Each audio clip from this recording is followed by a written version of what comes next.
hear about the story of a very mindfully married billionaire.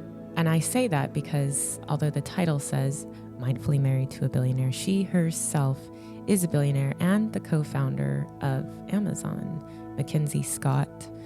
Have you heard of Mackenzie Scott? Do you know who she is?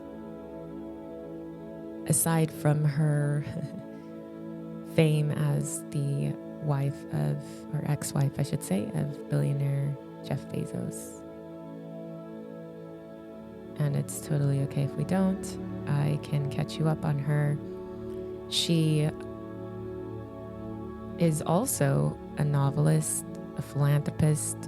She's known for, especially post-divorce from Bezos in 2019, I believe, as being one of the most prominent figures in philanthropic works and in her literary world as well, because she's just an amazing writer and human being. So she was born into a family where she had two brothers and a maternal grandmother. She was educated in Connecticut. She got her bachelor's at Princeton. She studied under Nobel laureate in literature Toni Morrison, who actually regarded her as one of her best students. Show of thumbs or hearts if Toni Morrison, or if you've heard of Toni Morrison. I think it's a very big part of why Mackenzie donates to who she does. She's very passionate about marginalized groups, and no doubt, I think studying under Toni Morrison has given her a lot of desire to contribute significantly to women and to the Black community and other communities. So she was a research assistant to Toni Morrison, and she wrote 2 books of her own, The Testing of Luther Albright and Traps. Now, Amazon, because I know we're interested in her crucial role in the founding of Amazon. We all know that these men that are billionaires, the Bill Gates, the Barack Obamas, anyone you can think of, if they are married to their partner and you listen to them, I think Warren Buffett has said this as well, you will find that they will say, I could have never become the person I became without my wife. So that is the first lesson I take away from this, is watch who you get involved with, because they can have a significant impact on the trajectory of your life and the results that you bring, the outcomes, everything. They're all tied into who you partner with in business and in life. So she played a crucial role in the founding of Amazon. She married Jeff Bezos in 93. They moved to Seattle. They started Amazon in 94. Now this makes sense because she's a book lover. And Scott, like me, was employee number 1. I love saying that. I think I'll say that more often. She was employee number 1, and she contributed significantly to the company's early development, including working on the business plan and negotiating the company's first freight contract and all of these kinds of things. And so they were married from 93 to 2019. They have 4 children together. After they're divorced, she went back to Scott. And so she is a signatory of the Giving Pledge. She's committed, as a signatory of the Giving Pledge, she's committed to giving away most of her wealth to charity. And she's already done so much of that in a very short period of time. And so they predict soon that she will surpass Bill Gates and other people in just the speed of her philanthropy. So she's made $5.8 billion donations. That was just in 2020, and then $2.7 billion in 21. And as I mentioned, she cares a lot about racial equality, LGBTQ, democracy, climate change, and her total contributions have exceeded $14 billion. And she's distributed to over 1,600 charitable organizations. And that was just by mid-December of last year. Do you think that's incredible or not?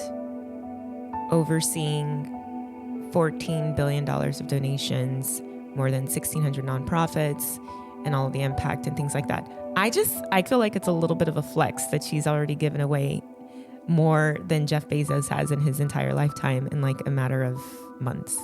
It's really cool. So yeah, she's been named the world's most powerful woman by Forbes in 2021 and one of Time's 100 most influential people in 2020. And by the way, she in last year, this time, she had a net worth of $27 billion. I think it's more than that now because Amazon stock has climbed and she has significant shares. So she's the third wealthiest woman in the US. The third wealthiest. I think the first is like the L'Oreal woman and then the Walmart heir. Like 72 billion or something like that. But she's the 47th wealthiest individual on this planet. So what can we learn from her, aside from her giving and her contributions, her philanthropy, the scale and speed and all of those things which are super important and impressive? I would like for us to hear from her, just to understand a little bit about her and her books and all of these things that compose who she is. And then we can examine some of the mindset that's behind what she does. So there's an interview with Charlie Rose this was before her divorce. Granted, this is a different Mackenzie Scott, but it's the same human beings. Let us listen, even though she was in a different part of her journey. I think it's still worth listening to.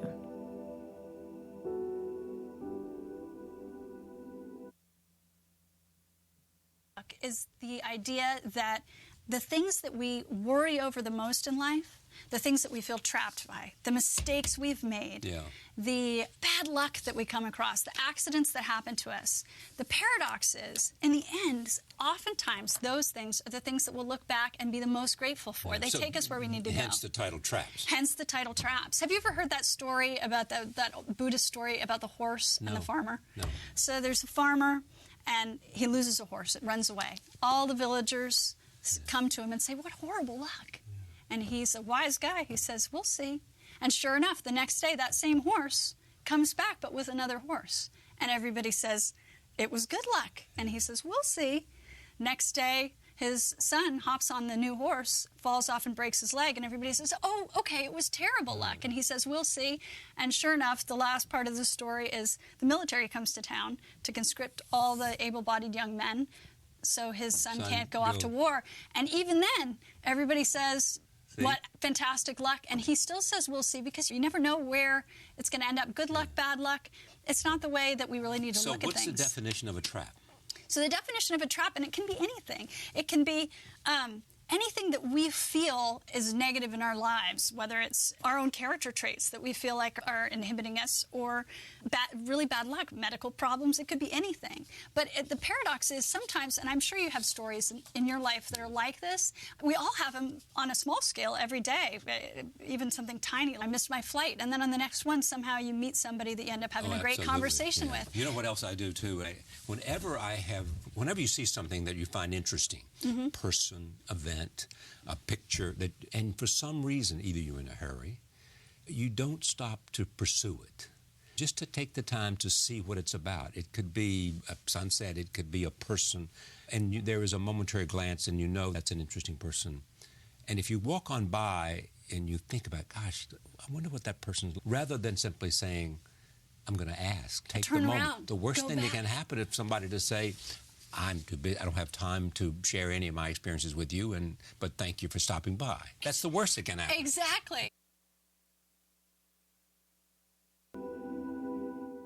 So if you know me, and you do, some of you, you'll know that I love this because it really points to awareness, the present moment, mindfulness, all of these kinds of things. She references a Buddhist story and all of these kinds of things. So I love that. Imagine suppressing your deepest passion for years,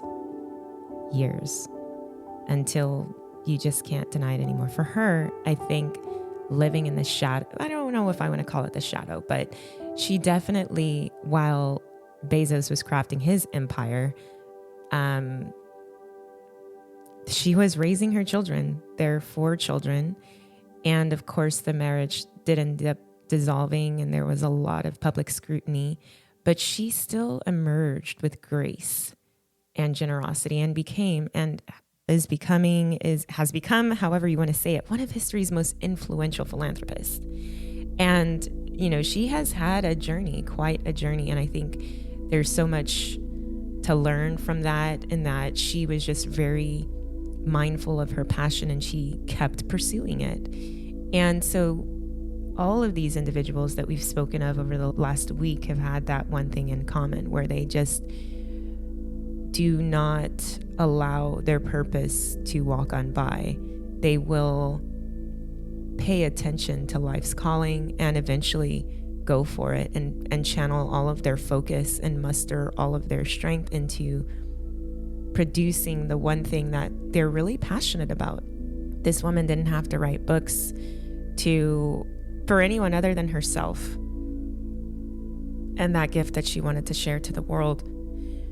And so I hope that encourages you to continue to care about the things that you love and be very purposeful and resilient about that and stay present while you're doing it. And of course, the reason why all of this is really incredible, I think it took her 10 years just to get out her first book. And in the midst of it all, she was still helping this man evolve in his business. And of course, since then, I think he has stepped back and also become chairman. But there's a lot of things that I don't understand. I have not been married or divorced or had 4 children, but I just look at this woman crushing it and I think how much of her pain has empowered her to uplift others and forge a new path for herself. And how much of that is because of self-reflection and continuing to be very mindful and keeping the main thing.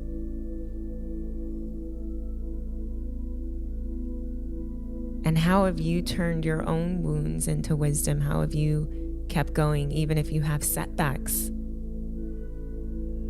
Do you see an opportunity for you to continue to go forward and build your dream?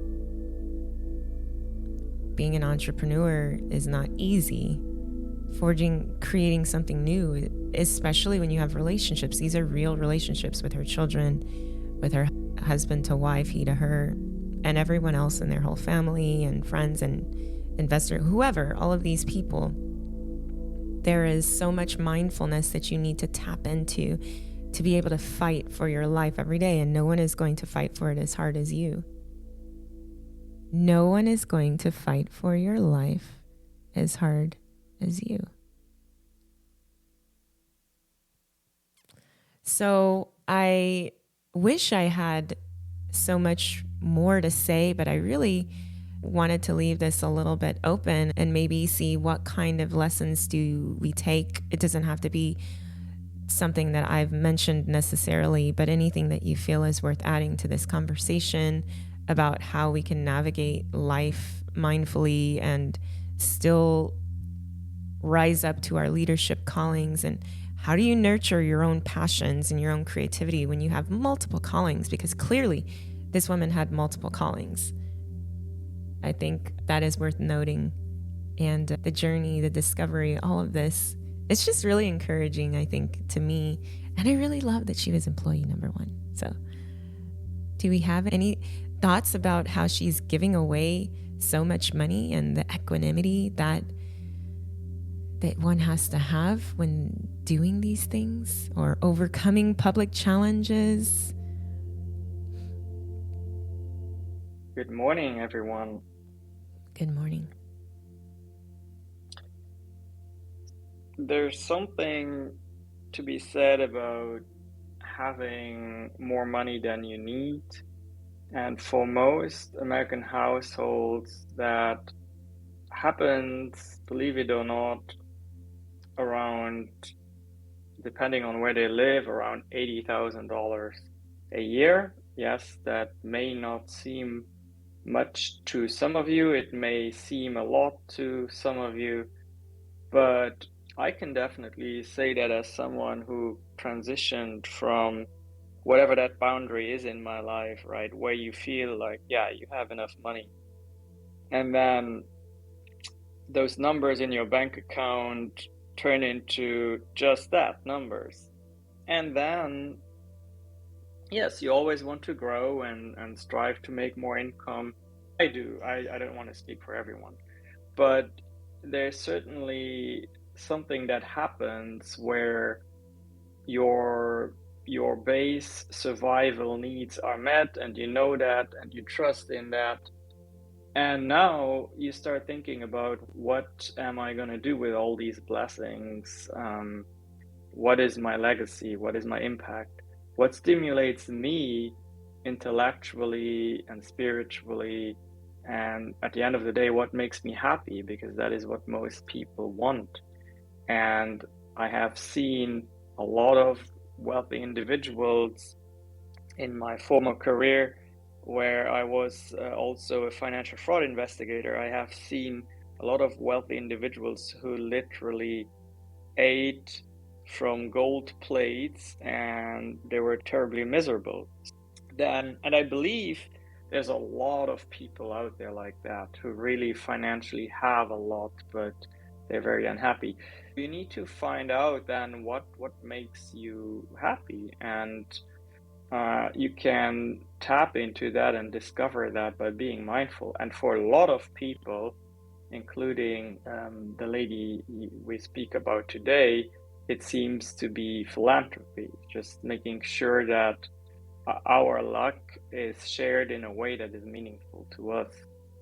And so then when a lot of these successful and wealthy individuals, they need to also be careful to not work non-stop. Like, you need to fight for some hours in the day where you can pursue that part in you that makes you happy, that is based in sharing or learning or just being mindfully. So those are my thoughts, Andrea. Thank you, Shankar. I think absolutely. Mackenzie Scott started, like, she worked for the hedge fund D.E. Shaw. That's where she met Jeff Bezos, but she didn't care anything about the hedge fund. She really just went there because she needed something to eat, because she wanted to be a novelist, right? And then they met and married and all of these things. But I think her passion being in writing and all of these things, of course, money makes the world go round, but it's just, I think that was never really her desire, and she found a way to get back to that. Intentionality seemed to be really key, I think, in helping her get back to some equilibrium or what makes her happy. Because you're right, you can have a lot of money and still be very miserable. I think just even researching and identifying all of these places where her contributions would make the most impact took a level of intentionality that maybe brought back something to her life, or maybe she always had that in mind, I'm not sure. But a few other things to learn from her are about commitment and compassion and non-attachment, especially as a billionaire. If you're willing to donate half of your wealth, I think that is definitely a principle that helps entrepreneurs focus on everything beyond just the here and now and your financial success. Nadia has her hand up. I'm going to bring you up to the stage. And of course, anyone else who has something to add, you're always more than welcome. Click the react button and then come right up. Thank you, Andrea. What I wanted to say was, for me, when I hear that people, entrepreneurs giving their money away, I think at the end of the day, honestly, you don't take anything with you. What you do take with you is your good deeds and your blessings, and I think that's what carries you. I think we need more good people in this world. We don't take anything with us when we in the afterlife, and I know people don't like to bring in religion, but that's just my thought. That's a bit, you don't lie. We from dust we come and to dust we return. And I think that is definitely something that we should all keep in mind. And who knows the real reasons why people give. The way the American system is set up, at least, is you're going to get back. You can write all of these things off, and there's all kinds of loopholes and this and that. And I love to believe that there's a little bit of spite. She's just like, you know what, Jeff? I'm going to trump you in that before the year is over, I would have given away more than you have in your entire life. I like to believe on some level that is part of the reason why she gives away so much money. But again, that's just me being incredibly cynical. Even when you do these things, again, there's a level of compassion or empathy when you're choosing specifically which communities are going to receive this gift that you give, and lots of conversations, lots of people to organize things with. But for me, again, one of the greatest things I will take away is equanimity and non-attachment, and this idea that nothing you have is, I'm laughing right now, nothing you have is permanent. Let me tell you the reason I'm laughing. A knows, much to her dismay probably, and Shankar's dismay, I love a couple of things. One of them is the dollar store. I don't care how rich we get, I will always love the dollar store. Dollar Tree, Dollar General, 99-cent store, whatever. It just makes me really happy going into these places, which are no longer dollar stores. They're like $1.25, and then you get in there and they're like selling things for $5. I'm like, where have we? Is this what we've become? And then I really love thrift town and thrift shops, vintage shops, all of these places. I don't know. There's something about getting a $500 item for $50 or a $50 item. There was actually I love drinking tea. I love my tea and my hot cacao, but I like to sip it mindfully. And mindfully is not in 5 minutes. It's probably going to be more like 15. And then depending on the tea I get, it may have to steep for 12 minutes. And then it's going to take me some time. So I was so elated when I found at the thrift town just around the corner from us, this tea warmer. So you put the cup on the device and the indicator light comes on and it starts to warm up the cup. And then you take it off and it goes off. And it also has an auto shut off timer. It was still in its box, unwrapped, plastic still on. I asked if I could test it, and I tested it and it worked. And I was so thrilled. Why? Because I was getting this tea warmer, which I needed, for how much do you think, Shankar? I don't even know if I told you this story. Oh, I did tell you the story. Do you remember how much this tea warmer was? Wait, I thought something happened that you couldn't get it, but You just told the story, Shankar. Keep up. Follow along. Jeez.